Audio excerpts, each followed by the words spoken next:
রাজ্যের নাম বিক্রমগড়। যেমন বিরাট রাজবাড়ি, তেমনি বড় রাজার মন। রাজার হাতিশালে হাতি, ঘোড়াশালে ঘোড়া, পাইক বরকন্দাজ, দাস দাসী, চাকর চাকরানিতে রাজবাড়ি সবসময় গমগম করে। রাজা রানীর মনেও ভারী সুখ।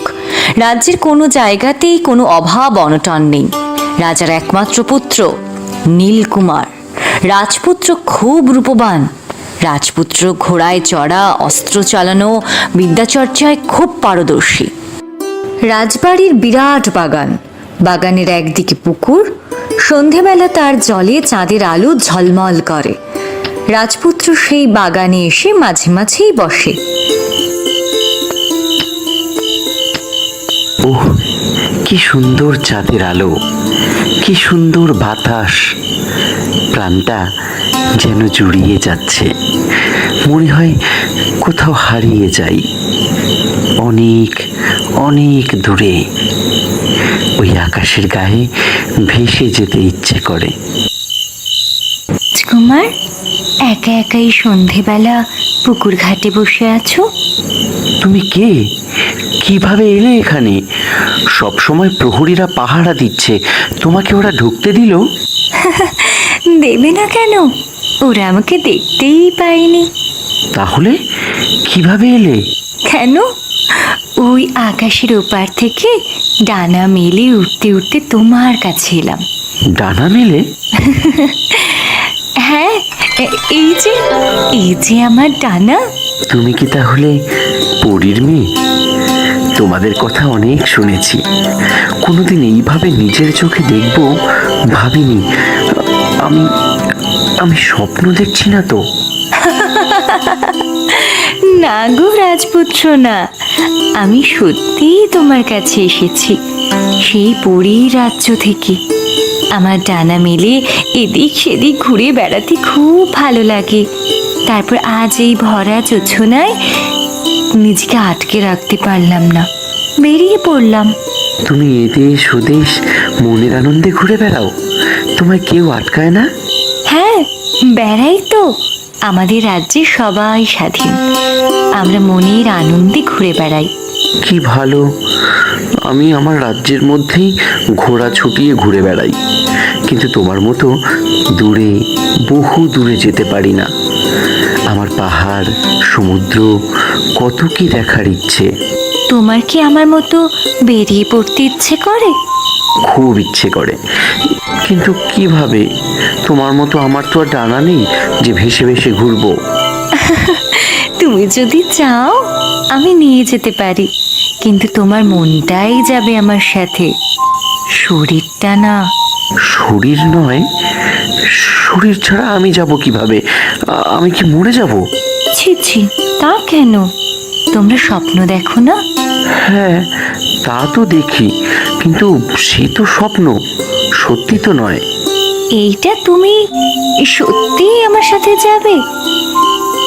তুমি যখন ঘুমিয়ে থাকবে রাতে, সেই সময় তোমার মনটা আমি তোমার শরীর থেকে বের করে নেব। তারপর তোমার মন যেখানে চাইবে সেখানেই আমি নিয়ে যাব তোমায়। সত্যি নিয়ে যাবে আমায়? তাহলে এক্ষুনি নিয়ে চলো আমায়, আমার তর্স হয়েছে না। না, আজ না, আমি তোমায় কাল নিয়ে যাব। আমার আবার ফিরে যাওয়ার সময় হয়েছে।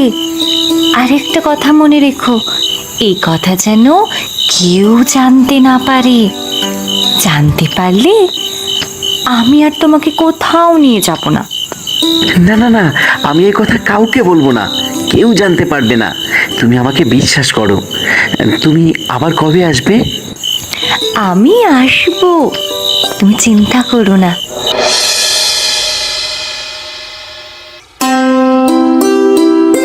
মন্ত্রী, আগে বলুন মহারাজ। রাজ্যে কোনো সমস্যা নেই তো? প্রজারা সবাই কুশলে আছে?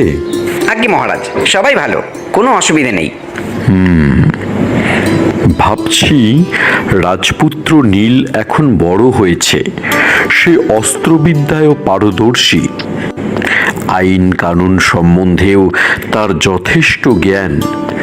এইবার রাজ্যের ভার আমি তার হাতে তুলে দিতে চাই। আমার বয়স হয়েছে, এখন আর এই ভার আমি নিতে পারছি না। রানীর সাথে তীর্থে যাওয়ার একটা পরিকল্পনা করেছি। তুমি এক কাজ করো, ওই রাজ জ্যোতিষীকে বলে ভালো একটা দিন ঠিক করো। ওই দিনই ধুমধাম করে নীলকুমারের রাজ্যাভিষেক হবে। গোটা রাজ্যবাসীর আমন্ত্রণ থাকবে। ঠিক আছে মহারাজ, আপনি কিচ্ছু ভাববেন না, আমি সব ব্যবস্থা করে দিচ্ছি। আমি আজই যাচ্ছি রাজ জ্যোতিষীর কাছে। হ্যাঁ যান, আমি রানীর কাছে খবর পাঠাই। সভা আজ এ পর্যন্তই থাক তাহলে।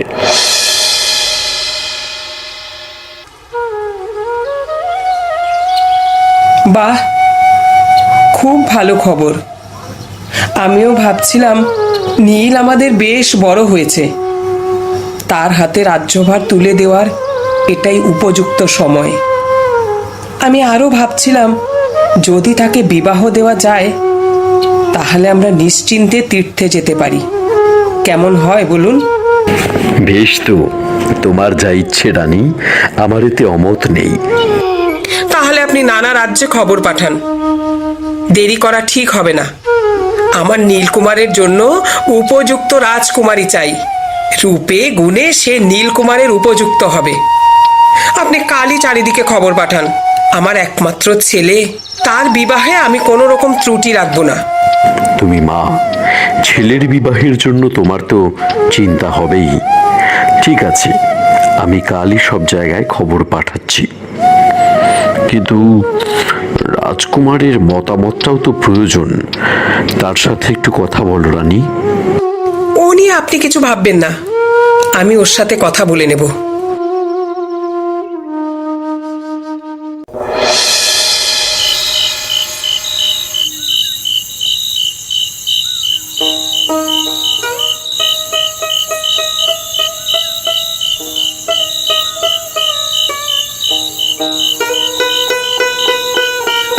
রাজকুমার, এবার সময় হয়েছে, যাবে না আমার সাথে? তোমাকে নিয়ে যেতে এসেছি।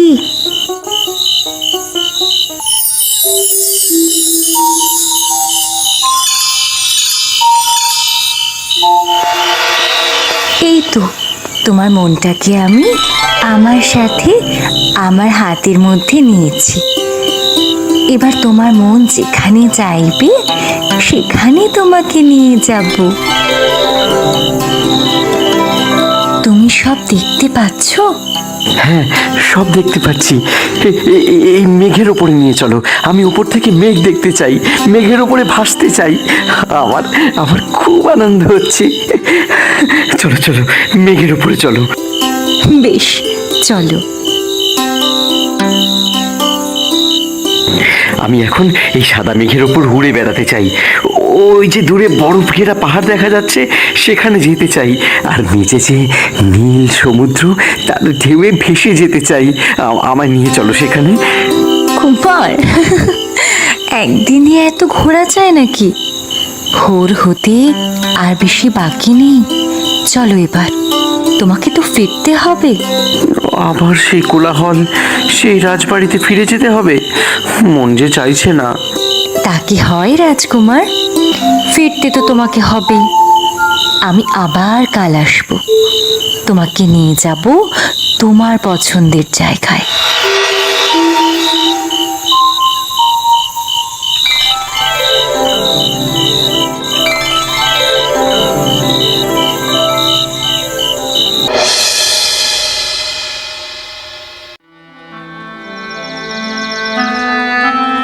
বাবা নীলকুমার, কিছুদিন ধরে দেখছি খুবই মনমরা হয়ে আছিস। তোর সামনে রাজ্যাভিষেক, পিতার কাছ থেকে সব বুঝে শুনে নিবি। তাছাড়া তোর জন্য আমরা নানা দেশে পাত্রীর খোঁজ নিচ্ছি। এই সময় কোথায় তুই হাসি খুশি থাকবি তা নয়। কি এত চিন্তা করিস? রাতে ভালো করে ঘুম হয়তো? হ্যাঁ, মানে ওই আর কি। কি হয়েছে তোর?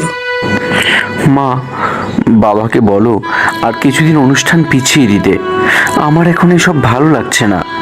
আমি একটু নিজের মতো থাকতে চাই আরো কিছুদিন। কেন রে, তোর কি হয়েছে? তোর বাবার বয়স হয়েছে, এখন তোর হাতে ভার দিয়ে নিশ্চিন্ত হতে চান। আমার এই রাজকার্য রাজবাড়ির লোকজন ভালো লাগে না মা।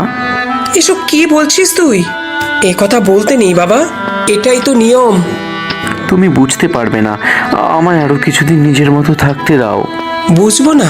কি এমন হয়েছে রে?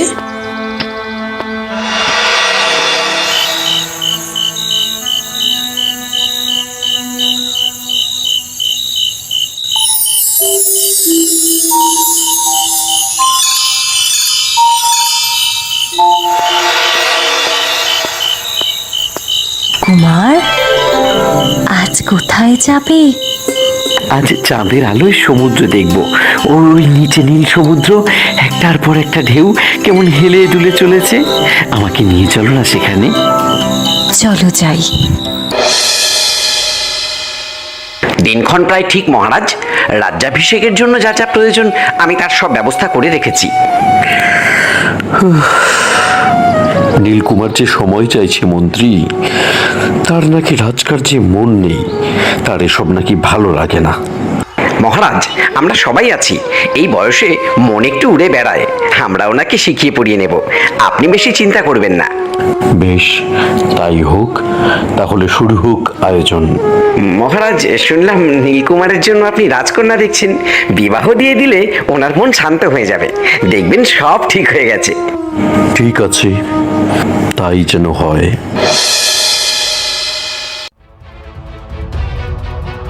ওঠ বাবা, কখন সকাল হয়েছে, এখনো ঘুমোচ্ছিস? এ কি, কোনো সাড়া দিচ্ছিস না কেন? ওঠ ওঠ। ওগো, কে কোথায় আছো গো? এদিকে এসো না। নীলকুমার কোনো সাড়া দিচ্ছে না। ওগো, কে আছো? কি হয়েছে রাজকুমারের, কি হয়েছে দেখি, সরো। রাজবাড়িতে শোকের ছায়া নেমে এলো। রাজা ঘোষণা করলেন বরকন্দাজ পাঠিয়ে গোটা রাজ্যে রাজসভা বন্ধ থাকবে অনির্দিষ্টকালের জন্য। আর রাজকুমারের এই অসুখ যে ভালো করে দিতে পারবে সে নগদ। নিয়ে চলো তোমাদের রাজকুমারের কাছে, দেখে গিয়ে কি হয়েছে তার। রাজকুমারের এই অবস্থা কবে থেকে এমন হলো? তা বেশ কিছুদিন হয়ে গেছে মুনিবর। রাজকুমারের মাথার কাছে বা দেহের ওপরে অন্য কিছু কি ছিল? হ্যাঁ হ্যাঁ, একটা সাদা গোলাপ ছিল। ওই গোলাপটা কোথায় রানীমা? আমি এক্ষুনি এনে দিচ্ছি মনিবর। কি আশ্চর্য, এতদিন পরেও গোলাপটা শুকিয়ে যায়নি। এই গোলাপ মন্ত্রপুত। নীলকুমারের মনটা কোনো একজন বশ করে রেখেছে। আমি এখন ধ্যানে বসবো, তখনই বুঝতে পারবো যে আপনাদের পুত্রের মন কোথায় আছে এখন।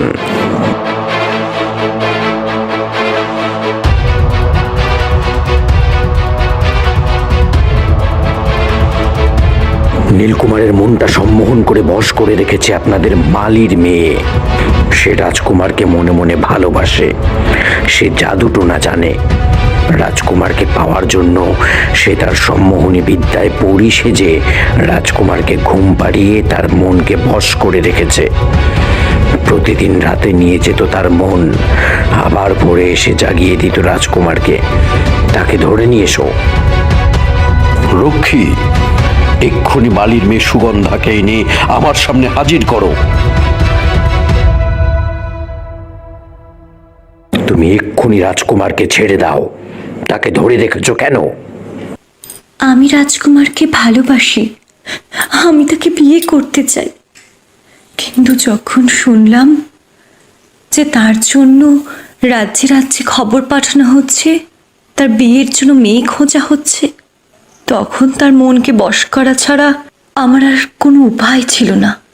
তুমি অন্যায় করেছো, ছেড়ে দাও রাজকুমারকে। জোর করে এইভাবে অন্যের ভালোবাসা পাওয়া যায় না। তোমার এরকম করা একদম উচিত হয়নি। তোমরা দুজনেই সব কিছু ভুলে যাবে। উঠে বসো কুমার, চোখ মেলো।